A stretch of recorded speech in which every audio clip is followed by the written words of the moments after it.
Welcome to the History Maps podcast. We are jumping right into our deep dive today, and this is a core part of our History of Slavery series.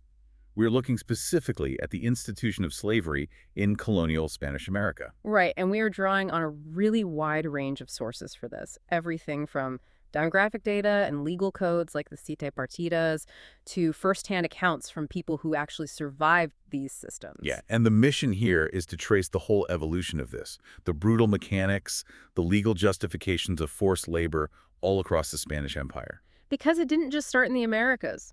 We have to look at the pre-Columbian precedents in Spain, the beta testing in the Canary Islands, and then how that framework was applied to indigenous peoples. And ultimately how it shifted toward African chattel slavery and eventually, well, Asian indenture in the 19th century. I mean, understanding this history is absolutely crucial if you want to understand the economic foundations and the demographic realities of the modern Americas. You really can't separate the two. You really can't. Okay. And I think we often look at the history of the Spanish Empire and we focus on, the visible architecture. Right, the cathedral. The grand cathedrals in Mexico City, the colonial plazas, the silver fleets. It is very easy to see the wealth. But if you think about an empire like a computer system, those physical structures are just the user interface. That is a good way to look at it. We rarely look at the source code, the underlying programming that makes the whole machine function. So today, we are opening up the terminal to look at that source code. And that code was forced labor. It was, because the wealth of the Spanish Empire was not generated organically. It was extracted with a very specific, ruthless efficiency. So let's start with the origins, because the narrative of the Americas does not actually start in 1492. No, not at all. There is this common misconception that the Spanish crossed the Atlantic and simply invented a system of exploitation out of thin air to deal with the new environment. But they brought a fully mature blueprint with them. They absolutely did. The legal and cultural roots of Spanish slavery go back to antiquity. You can trace the foundations straight back to the Roman Empire. Right, the Code of Justinian. Yes. The Code of Justinian provided this vast, incredibly detailed legal framework for holding human beings as property. And then following the fall of Rome, as Christianity became the dominant force in Europe, the theoretical framework shifted a bit. Because the church asserted that Christians should not enslave fellow Christians. Right. But the practical reality of slavery persisted, particularly on the Iberian Peninsula.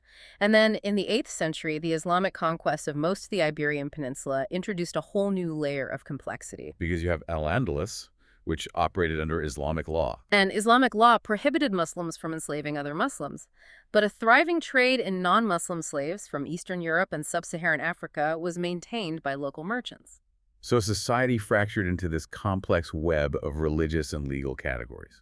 It did. You had Mozarabs, which were Christians living under Islamic rule and Jewish populations. They were permitted to keep their slaves, provided they paid a head tax for themselves and a half-value tax for their slaves. But the critical rule was that they could not hold Muslim slaves. Right. If an enslaved person converted to Islam, they had to be sold to a Muslim owner immediately. The entire framework of freedom and bondage was dictated by religious boundaries. And as we move into the Reconquista, the centuries-long military campaign by Christian kingdoms to retake the peninsula, those boundaries shift again. Yeah, between the 8th and 11th centuries, the Christian kingdoms of northern Spain phased out the enslavement of Christians entirely. So their pool of potential slaves became restricted almost exclusively to Al-Andalusian Muslims captured during border conflicts.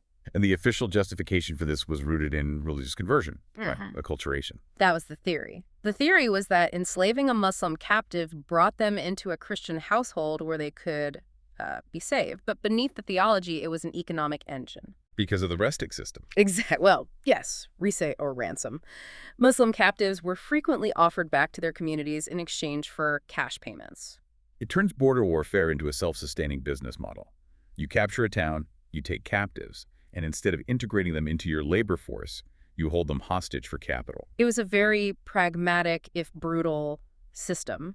And the culmination of this mindset arrives in the 13th century under King Alfonso X of Castile. He instituted the Siete Partidas. Right. And this wasn't just a set of guidelines. The Siete Partidas was a deeply philosophical legal document that explicitly defined the parameters of human bondage in Castilian law. It defined 3 specific conditions under which a person could be legally enslaved, right? Yes. First, those captured in a just war. Second, the offspring of an enslaved mother. And third, those who voluntarily sold themselves into slavery, usually to escape extreme debt or starvation. But the document reveals this profound cognitive dissonance, because the text actually described slavery as, and I'm paraphrasing the sources here, the basest and most wretched condition into which anyone could fall. Because man is naturally free. The authors recognized the moral horror of the practice, yet they codified it right into the foundation of their law. And that legal framework of the just war becomes the central mechanism for everything that follows. By the late Middle Ages, Castile has this rigid, legally defined system of human bondage. And before they even cross the Atlantic, they run a prototype for colonial expansion. In the Canary Islands. Yes. The Canaries sit off the northwest coast of Africa. The Castilians launch a conquest of the islands, and the indigenous population, the Guanches, bear the brunt of this siete partidas legal code. Because the Guanches are classified as pagans. Right, which legally opened the door to a just war of conquest. In the Canaries, the Castilians introduced a system called the encomienda. This was directly modeled on the Reconquista practice, where Muslim laborers and lands were awarded to Christian victors, correct? Yes, the crown granted the Spanish conquerors the right to extract labor from specific groups of Guanches. Now, the Catholic Church does attempt to intervene here. They demanded protections for Guanches who convert to Christianity. And the Catholic monarchs, Ferdinand and Isabella, even ordered the freedom of evangelized Canarians in 1498. But legal decrees issued in Spain held very little weight on an island frontier. None at all. The shock of the military conquest, combined with the brutal labor demands of the encomienda system, led to a catastrophic demographic collapse of the Guanche population. And the economic demands on the Canaries were shifting rapidly at the same time. Right, because Spanish investors had introduced the Mediterranean model of sugarcane production to the Atlantic islands. And building a sugar complex is no small thing. It requires heavy investor capital to construct the ingenias, the water-powered sugar mills. It requires timber to feed the boiling fires, and above all, it requires a disposable labor force to cut the cane. So, when the Guanche population collapsed, those Spanish investors faced a labor deficit that threatened their capital, and they solved this deficit by looking to the neighboring African coast. Castilian merchants began trading European manufactured goods, firearms, horses, for enslaved people from West Africa. Yes. The pre-existing African slave trade routes shifted toward the Atlantic coast to meet this new European demand. By the time the last Guanches were officially declared free subjects around 1520, the encomienda system in the Canaries had already been rendered obsolete. It was replaced entirely by African chattel slavery. And this sequence of events is crucial. When Christopher Columbus set sail in 1492, the Spanish are not venturing into the unknown with empty hands. They possess a fully mature operating system for colonization. It's like they already ran the beta test. They have the siete partidas, providing the legal justification of just war. They have the encomienda system for distributing labor. And they have the sugar plantation model powered by imported African labor. The blueprint was complete. So they land on the island of Hispaniola, encountering the indigenous Taino people. And Columbus, in his initial letters back to Spain, assesses the Taino not as trading partners, but as a potential labor force. He notes they are very simple in warlike matters and suggests they would make good and skilled servants. The expedition immediately pivots to extraction. By 1494, Columbus captures 24 Taino people and forces them across the Atlantic to Spain.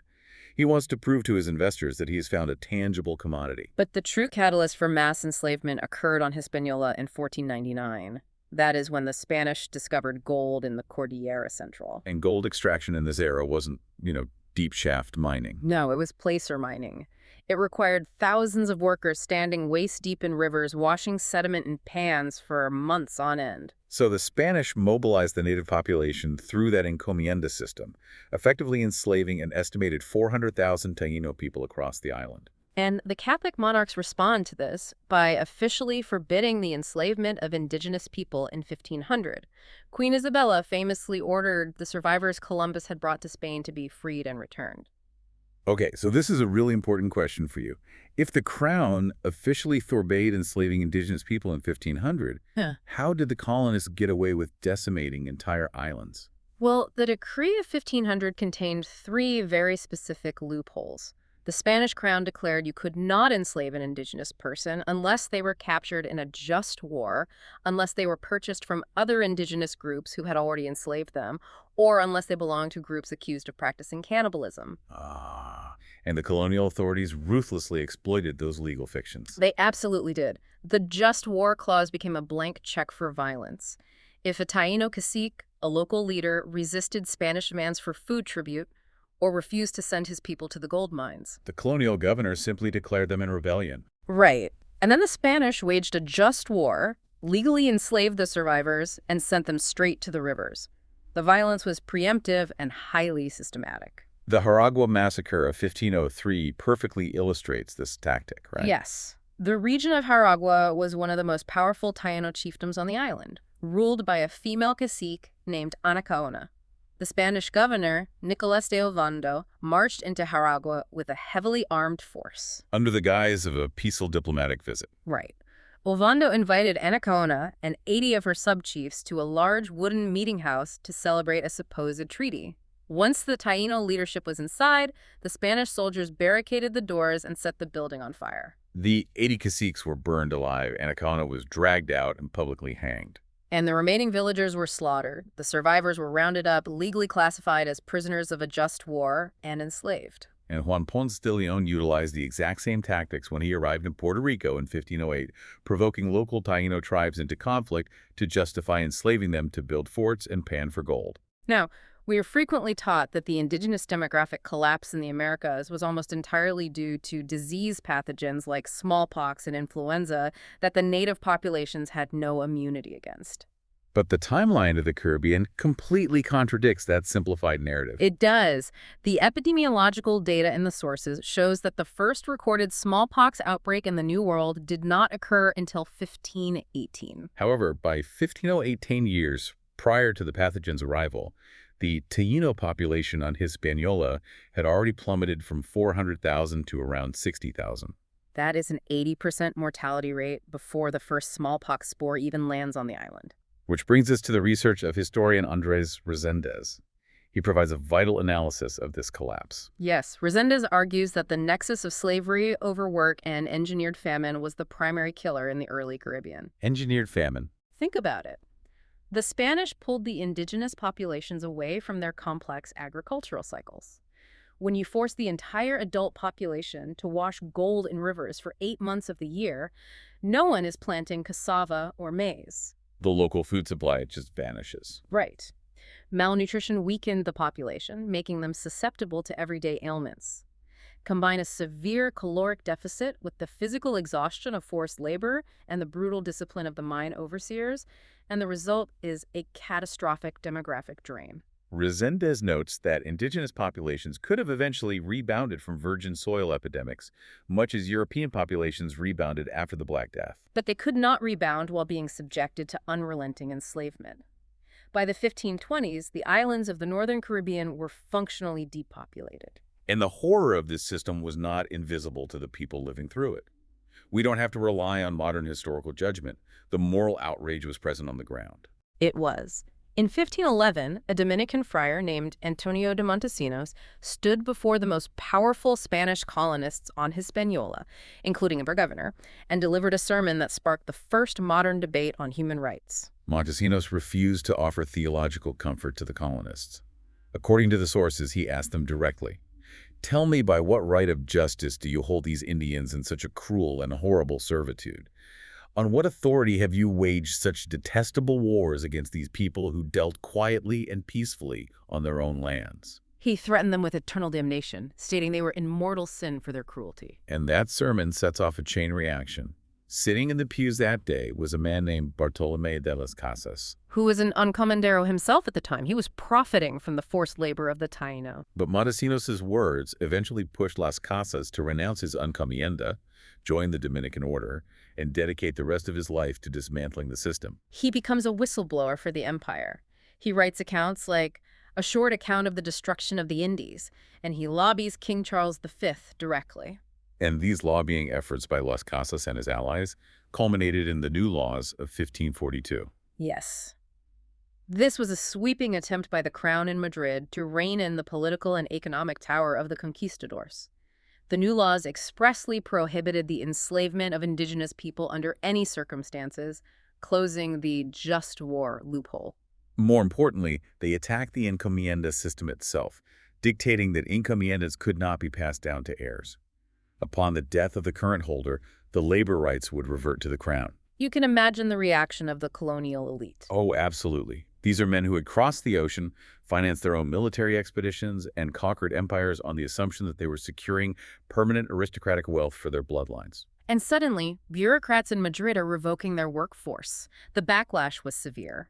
In the Viceroyalty of Peru, encomenderos launched an armed rebellion against the crown. They executed the first viceroy sent to enforce the laws. They did. And to prevent the loss of the colonies entirely, the Spanish crown backed down and compromised. They allowed the inheritance of encomiendas to continue in a limited fashion, though the system slowly lost its prominence. And to replace the encomienda, the colonial administration implemented the repartimiento system. Now, reading through the sources, the repartimiento system looks like a corporate rebrand of forced labor. It was, essentially. The crown declares that indigenous people are no longer the subjects of individual encomenderos. They are free vassals of the king. But the king still requires labor. So they institute a highly regulated draft. Under repartimiento, indigenous communities were legally obligated to provide a specific quota of adult men to the colonial government. A local magistrate would allocate these workers to Spanish settlers for set periods, typically a few weeks to a few months, to work in agriculture, infrastructure, or mining. The legal framework dictated that these workers had to be paid a daily wage, and only 7 to 10% of a community's adult male population could be drafted at any given time. The theory was that a 7% draft would not disrupt the agricultural survival of the home village, and the wages would allow the indigenous workers to pay the tribute taxes they owed the crown. Okay, but if they're receiving wages and working limited rotations, why does repartimiento become synonymous with a death sentence? I mean, this sounds like slavery rebranded, right? Because the distance between the legal theory drafted in Spain and the physical reality in the Americas was an abyss. The most lethal application of this system was in the Viceroyalty of Peru, where the repartimiento was adapted from an older Incan draft system and renamed the mita. And the lifeblood of the Spanish global economy was silver, specifically the deposits found at Potosi in modern-day Bolivia. Potosi sits at an altitude of over 13,000 feet. The physical environment alone is hostile to human life. The air is thin, the temperatures plummet at night, and then the workers are sent into the mountain. The mine owners demanded constant extraction. They routinely ignored the legal draft limits. The work involved descending hundreds of feet down precarious rope ladders into unventilated shafts. The mitayos, the drafted laborers, hacked out silver ore with iron bars in extreme heat, then carried sacks of rock weighing up to 100 pounds back up those ladders. And once the ore was on the surface, the refining process required mixing crushed silver ore with toxic liquid mercury using bare feet. The physical toll is just unimaginable. Respiratory failure from the stone dust, neurological destruction from mercury poisoning, fatal falls in the dark shafts. The conditions were so universally recognized as lethal that indigenous men would exhaust every resource to avoid the mita draft. This created a predatory secondary economy. Men would pay their own community leaders, the curacas, silver, to find a substitute. Or they would pay the mine owners directly to buy their way out of the draft entirely. And to afford these bribes, indigenous men had to abandon their villages and seek dangerous wage labor in the cities or on Spanish estates. The mita system deliberately broke the social and economic fabric of the indigenous communities, forcing them into a state of perpetual coercion that was functionally identical to slavery. And to manage all this extraction, the Spanish colonial administration had to physically reorganize the population. In New Spain, they executed a policy called reducciones. They forced the surviving indigenous populations out of their dispersed ancestral villages and consolidated them into centralized grid layout towns called pueblos de indios. This created a society of two parallel legal spheres. The República de Españoles governed the Spanish colonists living in the urban centers. And the República de Indios governed the indigenous populations in these newly constructed rural towns.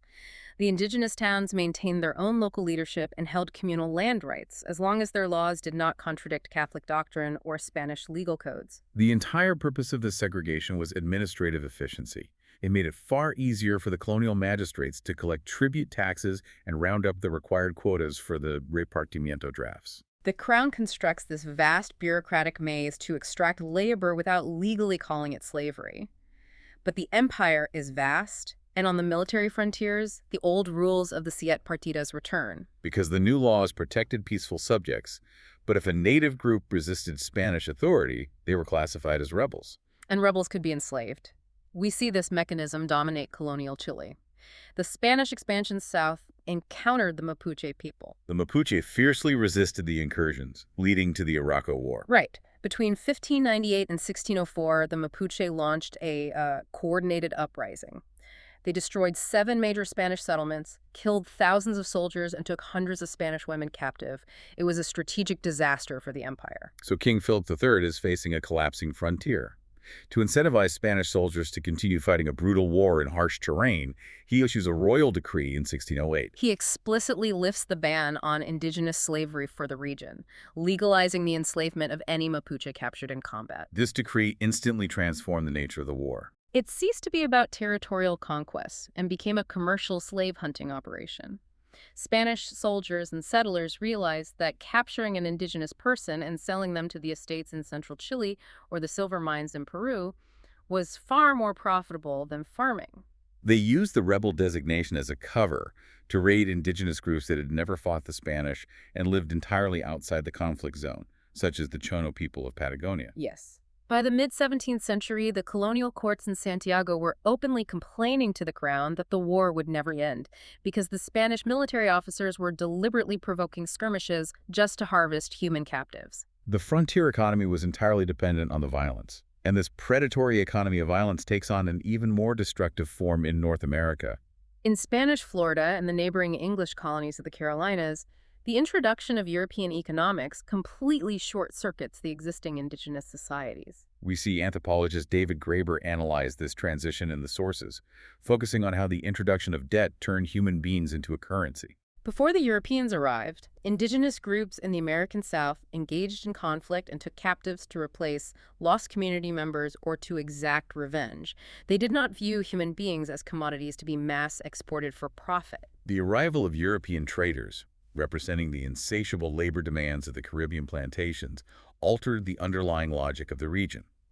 The mechanism of this transformation was a predatory loan system collateralized by human life. The Europeans offered the indigenous tribes, like the Yamasee, finished goods, steel axes, brass kettles, and crucially, firearms. But they offered these goods on credit. So the tribes accumulated significant debts on the ledger books of the European traders. And when the traders demanded repayment, the tribes quickly exhausted their supply of deerskins. The European merchants then made it clear that the only commodity valuable enough to clear the ledgers was captive enemies. That's like a virus. It's an analogy that comes to mind reading this. The introduction of European debt and firearms acted like a virus that reprogrammed existing tribal alliances into an extraction economy. That is a highly accurate way to look at it. The introduction of firearms created an arms race. If a tribe like the Yamasee refused to take on debt to buy guns, they would be easily overrun by a neighboring tribe that did have guns. Once you have the guns, you need a constant supply of European gunpowder and lead to defend yourself, which requires taking on more debt. And the only way to service that mounting debt is to launch huge slave raids against other tribes.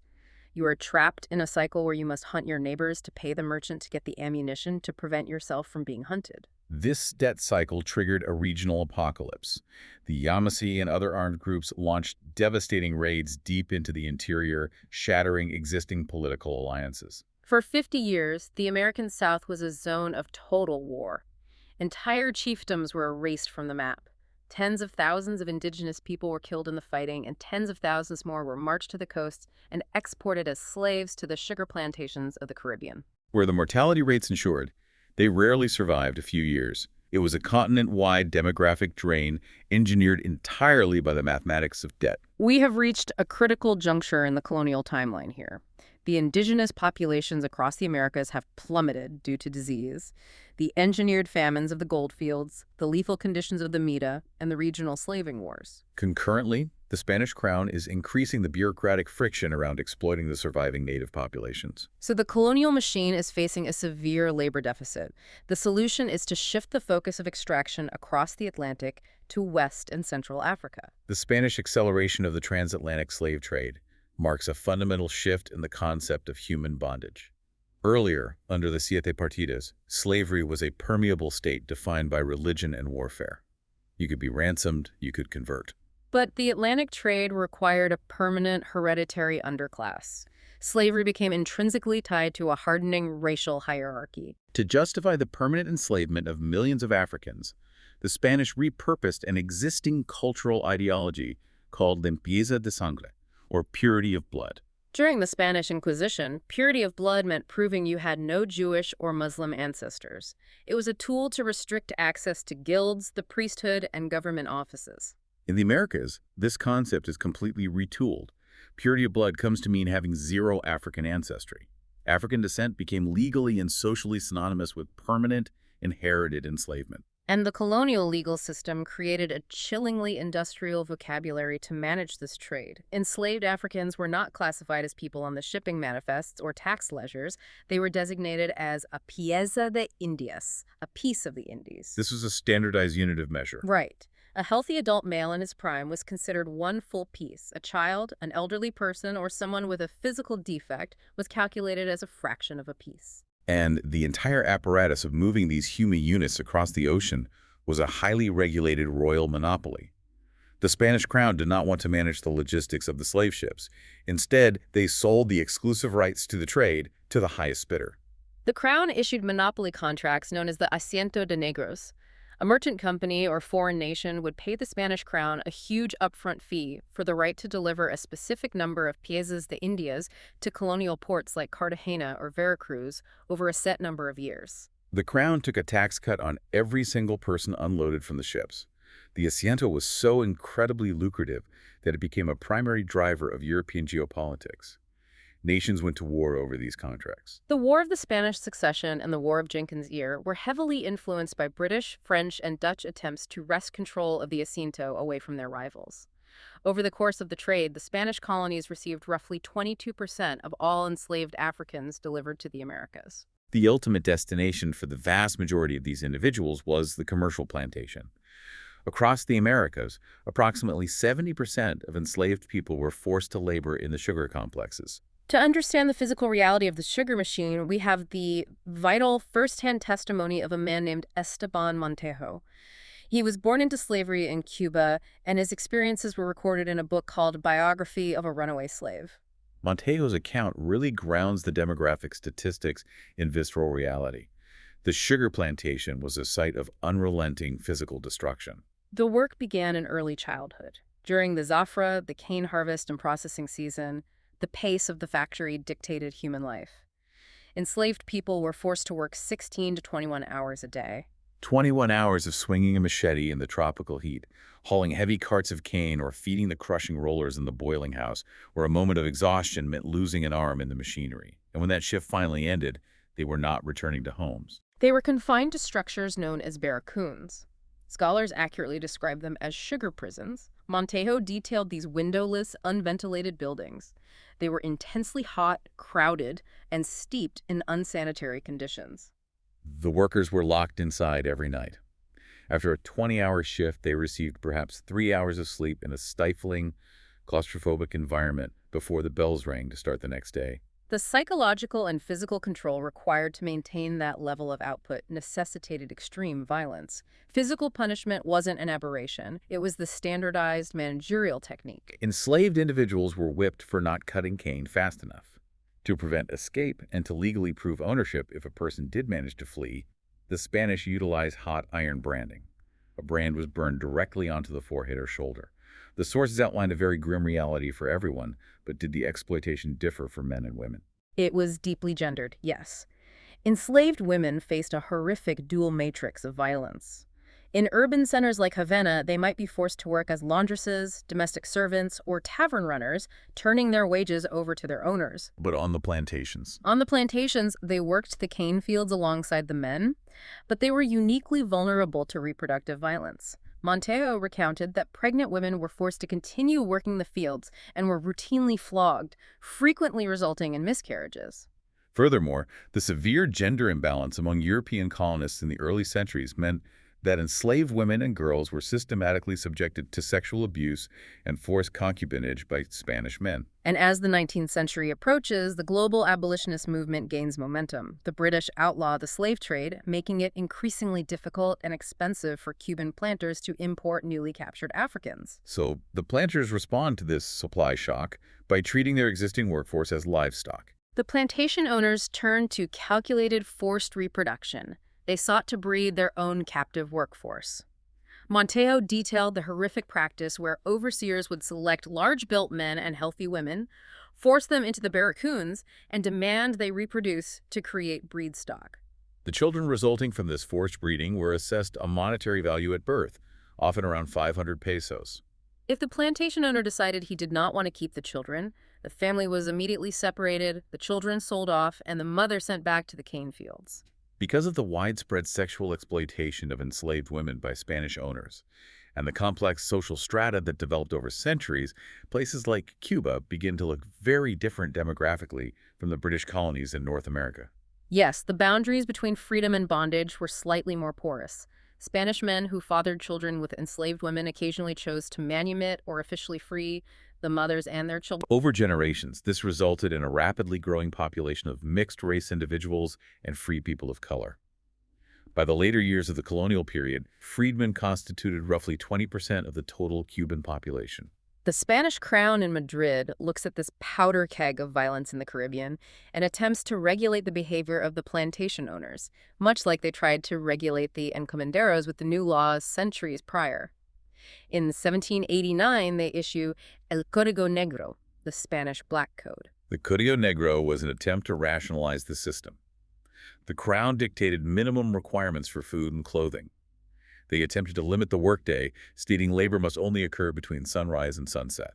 Crucially, they tried to restrict physical punishment, capping the number of lashes an overseer could inflict at 25, and explicitly stating that whippings must not cause serious bleeding or contusions. But the planters in Cuba and Puerto Rico view this not as a humanitarian gesture, but as a direct threat to their capital. They argue that a sunrise to sunset limit would completely bankrupt the sugar industry, because boiling cane juice requires constant attention deep into the night. They fiercely protest the limit on whippings, arguing that any restraint shown by the overseers would be interpreted as weakness by the enslaved population and would immediately spark a rebellion. And the planters were terrified of rebellion because resistance was a constant underlying reality of the colonial system. Enslaved people did not passively accept their commodification. The very first open black rebellion in the Americas occurred in the Spanish labor camps of Hispaniola in 1521. Whenever the opportunity arose, enslaved individuals broke the code. They escaped the plantations, fleeing into the rugged, mountainous interiors of the islands or deep into the swamps of the mainland. They formed autonomous, heavily fortified communities known as Maroons. They allied with surviving indigenous groups, creating networks of resistance that harassed Spanish supply lines and forced the colonial authorities to negotiate treaties acknowledging their freedom. While the Spanish fiercely hunted Maroons within their own territories, the Crown realized they could weaponize the desire for freedom against their geopolitical rivals. This strategic calculation resulted in one of the most fascinating sanctuaries in North America, Spanish Florida. It is an incredible irony. The Spanish are running a brutal industrial-scale slave system in Cuba. Yet, just across the water in Florida, they establish an underground railroad destination for enslaved people fleeing the British plantations in the Carolinas. Which begs the question of why the Spanish Crown would offer freedom to foreign slaves. Clarify that for us, because it sounds like a human rights initiative on the surface. It was a pragmatic military maneuver. The border between Spanish Florida and the British colonies was highly contested. As early as 1687, enslaved Africans escaping from South Carolina began navigating the treacherous swamps southward to reach St. Augustine. In 1693, King Charles II of Spain formalized a policy. He issued a royal proclamation offering absolute freedom to any enslaved person who escaped from the English colonies, provided they accepted the Catholic faith and agreed to serve in the Spanish militia for a term of years. The logic is brilliant in its cynicism. The Spanish need a standing army to defend their northern border against British expansion. Who is more motivated to shoot a British soldier than a man who just escaped a British plantation? You drain the labor force of your enemy and simultaneously bolster your own defenses without having to ship soldiers from Europe. The Spanish authorities welcomed these refugees. They provided them with provisions, weapons, and land. This policy directly led to the establishment of Grecia Real de Santa Teresa de Mos, universally known as Fort Mos. Situated just north of St. Augustine, it became the first legally sanctioned free black settlement in North America. The commander of Fort Mos, Francisco Menendez, perfectly embodies this history.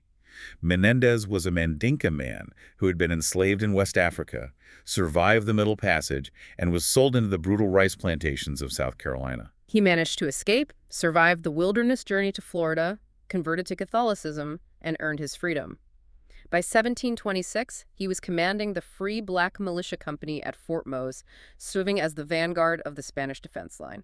Menendez and his militia fought fiercely against British incursions, most notably during the War of Jenkins' Ear, when they helped repel a massive British siege of St. Augustine. The existence of Fort Mos infuriated the British and later the Americans. The young United States could not tolerate the existence of a heavily armed, free black sanctuary sitting directly below their borders, inspiring slaves in Georgia and the Carolinas to flee. This geopolitical tension was a primary driver of the First Seminole War, where General Andrew Jackson invaded Florida to dismantle the sanctuary networks, ultimately forcing Spain to cede the territory to the U.S. As we move into the 19th century, the geopolitical ground continues to shift. The ideas of the Enlightenment and the Age of Revolution are destabilizing empires. But the ultimate catalyst that fractures the slave systems of the Americas is the Haitian Revolution. The Haitian Revolution, culminating in the establishment of the independent republic in 1804, proved that the enslaved population of a major European sugar colony could successfully rise up, defeat the finest armies in Europe, and abolish slavery entirely. It sent a wave of absolute terror through the planter class in neighboring Cuba. At the same time, the Spanish Empire on the mainland is tearing itself apart.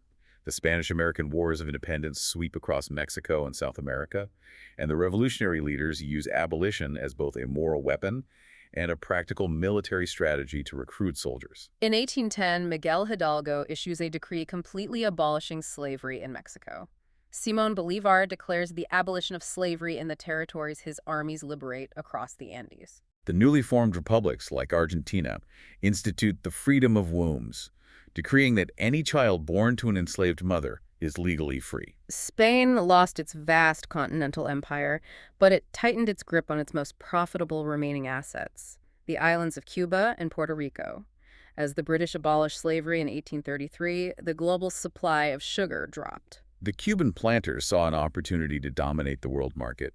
Between 1790 and the mid-19th century, the enslaved population in the Spanish Caribbean exploded as planters built hundreds of new, steam-powered ingenios. They are doubling down on the extraction machine, but the international community is closing the net. Treaties signed with Great Britain legally outlawed the transatlantic slave trade. The British Royal Navy began patrolling the African coast and the Caribbean, intercepting slave ships. The supply of captured Africans plummets, and the price of an enslaved worker in Havana skyrockets. The Cuban planters need a new source of cheap, disposable human energy to feed the ingenios. They find it by opening the Pacific Passage. Beginning in 1847, the Cuban colonial government and the planter class authorized the importation of indentured workers from China. These men were known as colonos asiáticos, or commonly referred to as coolies. The first two ships departed from the British port of Yemen, bound for Havana. Over the next 30 years, Spanish and Portuguese merchants transported up to 150,000 Chinese laborers to Cuba. Let's examine the mechanics of this system, because under Spanish law, these Asian workers were classified as free vassals of the king. They signed legal contracts specifying their terms of employment. On paper, this looks like standard immigration and labor. Right. So how does a signed contract translate into a system that historians classify as neo-slavery? If these workers signed contracts and were legally free vassals, wasn't this just standard immigration? The contract was a legal fiction designed to bypass international anti-slavery treaties. The reality of the trade, managed out of the Portuguese enclave of Macau, was predicated on deception and debt. Labor contractors, known as enganchadores, targeted impoverished men fleeing the violence of the Taiping Rebellion. They offered small cash advances to men desperate to feed their families, instantly trapping them in debt. If debt failed, the enganchadores used outright kidnapping to fill the hold of the ships. The men were forced to sign 8-year contracts written in languages they often could not read. And the journey across the Pacific was just as lethal as the Middle Passage. The men were packed into the holds of ships for months, mutinies were common, and the conditions were so abhorrent that the mortality rate on the voyage to Cuba hovered around 15%. Once they survived the Pacific and arrived in Havana, the contracts were sold to the highest bidder, the patronos, who were the exact same plantation owners running the African slave system. The contract stipulated the men would receive 4 pesos a month, 2 changes of clothes a year, and medical care. In practice, the patronos ignored the terms. The Chinese laborers were sent into the sugarcane fields, forced to work the same 20-hour harvest shifts, under the whip of the same overseers, sleeping in the same barracoons alongside enslaved Africans. This system was designed to extract the exact same caloric output as chattel slavery, and the colonial legal system ensured the workers could never escape. In 1860, the government issued a decree regarding the expiration of the 8-year contracts. The decree trapped the workers in a perpetual cycle. It stated that when a Chinese laborer's contract expired, they had exactly 2 months to do one of 3 things. They could sign a new contract with a patrono, they could pay for their own passage back to China, or they would be arrested and subjected to forced public labor. A laborer who has been systematically denied his 4 pesos a month for 8 years cannot possibly afford a trans-Pacific steamship ticket. The legal structure guarantees they will remain on the plantation until they die. And the death toll reflects that reality. 75% of the Chinese laborers transported to Cuba died before they could even finish their initial 8-year terms. It was an industrial meat grinder. The Pacific trade only began to collapse in 1874 when an international commission led by Chinese diplomats exposed the horrific conditions in Cuba, forcing the closure of the Macau ports. Concurrently, the institution of African chattel slavery finally crumbled under the weight of international pressure, economic inefficiency, and a brutal 10-year war of independence in Cuba. The Spanish crown legally abolished slavery in Puerto Rico in 1873, though they forced the freed people to continue working for their former owners for 3 additional years as compensation. The final royal decree of abolition for Cuba arrived in 1886. The legal architecture of the Siete Partidas, the Encomienda, the Repartimiento, the Asiento, the Pacific Contracts, the entire source code of Spanish colonial forced labor was finally uninstalled. But the people who survived this 400-year crucible did not vanish. The Taíno descendants, the African freedmen, the survivors of the Macau trade, they remained in the societies that had been built on their broken backs. That survival is the most profound legacy of this history. When the Chinese laborers managed to escape the plantations, or when the final decrees of abolition were read, these distinct populations found themselves living in the same urban neighborhoods and rural communities. They integrated, they intermarried. They forged some of the world's first deeply integrated Afro-Asian and Afro-Latino communities. The Spanish colonial machine was designed for a single purpose: to reduce human beings into fractions on a ledger, into piezas de indias, into disposable units of labor to extract wealth. But the ultimate failure of that machine is visible in the culture of the Americas today. Under the unimaginable pressure of the barracoons and the silver mines, these distinct peoples did not just survive, they created a profound cultural syncretism. They melded indigenous rhythms, African spirituality, and Asian resilience to forge entirely new languages, new religions, and the vibrant cultural identities that define Latin America and the Caribbean today. You can write all the legal codes you want to turn a person into a machine, but humanity always survives the code. That is something to truly mull over. The very systems designed to break people ultimately forged the cultural bedrock of an entire hemisphere. Thank you for listening. History Maps. Learn history visually.